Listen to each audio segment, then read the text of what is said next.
warahmatullahi wabarakatuh. Kami mahasiswa Universitas Muhammadiyah Tangerang, Fakultas Agama Islam, Prodi Pendidikan Bahasa Arab.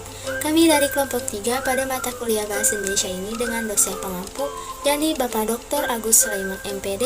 Pada video kali ini kami ingin menyampaikan hasil analisis kesalahan berbahasa, yang mana masing-masing anggota saling bekerja sama. Berikut anggota kami. Kesalahan berbahasa merupakan penggunaan bahasa yang menyimpang dari kaidah yang berlaku dalam bahasa itu, namun tidak dipandang sebagai suatu pelanggaran berbahasa. Kesalahan berbahasa cenderung diabaikan dalam analisis kesalahan berbahasa karena sifatnya tidak acak, individual, tidak sistematis, dan tidak permanen atau bersifat sementara. Analisis kesalahan berbahasa difokuskan pada kesalahan berbahasa berdasarkan penyimpangan kaidah bahasa yang berlaku dalam bahasa itu.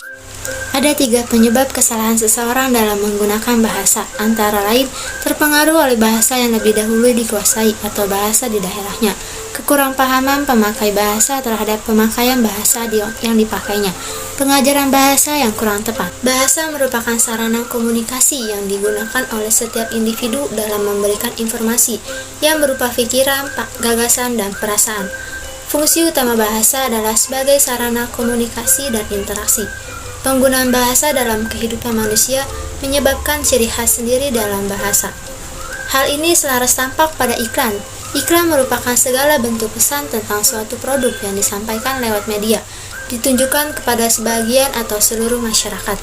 Setiap harinya kita tidak asing lagi dengan media cetak dan media digital. Meskipun dalam pembuatan iklan dikatakan penting dalam memperhatikan bahasa dan aspek kebahasaan yang digunakan agar iklan terlihat jelas, singkat, dan mudah dipahami, masih banyak masyarakat yang tidak memperhatikan hal itu. Persoalan pemilihan bahasa yang kurang tepat dan aspek kebahasaan yang kurang tepat menuntut kesadaran penulis untuk lebih memahami hal tersebut. Masih banyak iklan layanan masyarakat yang tidak sesuai dalam penulisan iklannya, tanpa memperhatikan penggunaan bahasa dan aspek kebahasaan yang digunakan. Di sini, saya akan memperlihatkan contoh kesalahan dalam penulisan bahasa Indonesia. Apa aja sih? Di sini ada contoh kata terima kasih yang dipisah atau terima kasih yang digabung dalam satu kata. Kata terima kasih termasuk dalam 3 kata ajaib loh, selain dari kata tolong dan maaf. Walaupun sangat umum digunakan sebagai ungkapan rasa syukur, ternyata masih banyak yang salah dan ragu dalam penulisan yang sebenarnya itu seperti apa. Penulisan kata terima kasih yang benar atau baku dalam KBBI adalah terima kasih yang dipisah, atau berterima kasih itu pun dipisah. Nah, sekarang gak boleh lagi ya menuliskan kata terima kasih dengan digabung dalam satu kata. Untuk selanjutnya, di sini ada potongan dari sebuah artikel, yang dimana dalam artikel ini terdapat beberapa kesalahan penulisan dalam berbahasa Indonesia. Untuk yang pertama, di situ ada kata bekerja sama. Dalam KBBI, bekerja sama itu penulisannya dipisah, karena bekerja sama merupakan gabungan dari 2 kata, yaitu kerja dan sama. Maka ketika bekerja sama dituliskan dalam sebuah artikel atau cerpen dan yang sebagainya, itu harus dipisah menjadi bekerja sama. Untuk yang selanjutnya, di situ terdapat kata jikalah. Jika kita telusuri, kata jikalah itu tidak terdapat dalam KBBI, sehingga kata jikalah bisa kita ganti cukup menggunakan jika, karena jika merupakan kata penghubung yang menandai sebuah syarat. Sehingga hasilnya, jika satu bagian mata bermasalah, maka bagian lainnya juga mengalami masalah. Lalu kita juga menemukan kata di antaranya. Kata di pada kata di antaranya berfungsi sebagai kata depan. Sedangkan kata antaranya merupakan kata nominan atau kata benda. Sehingga jika kita terapkan dalam sebuah penulisan, maka di antaranya itu tulisannya harus dipisah antara di dan antaranya. Jadi sekarang nggak boleh lagi digabung ya. Dalam Anda mohon dikunci, hilang di luar tanggung jawab kami. Walau pemakaian informasi ini dilihat oleh publik, tapi tetaplah pemakaiannya keliru. Harusnya kata dikunci menjadi dikunci. digabung karena kata tersebut tidaklah menunjukkan kata tempat.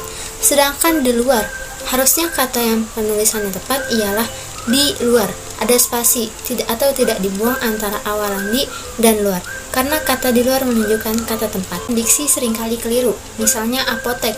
Mana yang benar, apotek atau apotik? Bagi sebagian orang memang pemilihan diksi yang tidak diperhatikan sehingga asal menggunakan saja. Padahal diksi yang tepat merupakan salah satu yang harus dibiasakan.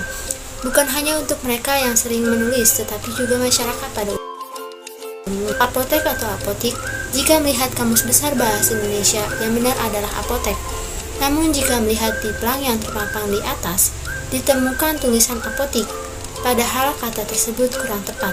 Yang tepat adalah kata Terdapat kesalahan berbahasa yang ada di dalam iklan televisi sebagai berikut.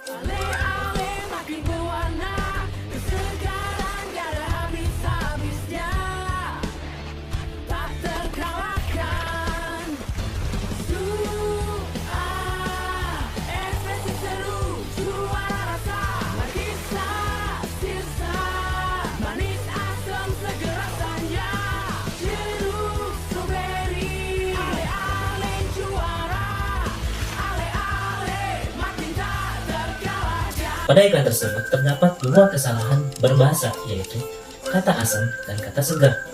Kata asam sering dilafalkan daripada kata asam. Akan tetapi, kaidah yang sesuai dengan Kamus Besar Bahasa Indonesia adalah asam. Perbaikan dari kata asam adalah asam. Pelafalan fenom A dilafalkan E. Kemudian, kesalahan berbahasa yang kedua yaitu kata segar. Pada kata segar sering dilafalkan daripada kata segar. Perbaikan dari kata segar adalah segar. Pelafalan fenom A dilafalkan dengan E. Kemudian, pada iklan eksis. Yang Beb! Yuhu! Yang Beb! HL, ada BBQ gak dete? HL? BBQ kanen ha?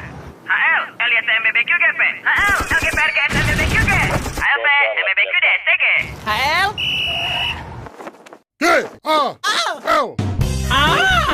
Ngapain nelpon singkat-singkat? Ganti ke Akses Gaul sekarang. Gratis nelpon ke semua Akses sampai jam 5 sore. Kirim itu. Pada iklan tersebut, terdapat kesalahan dalam berbahasa, yaitu gaul.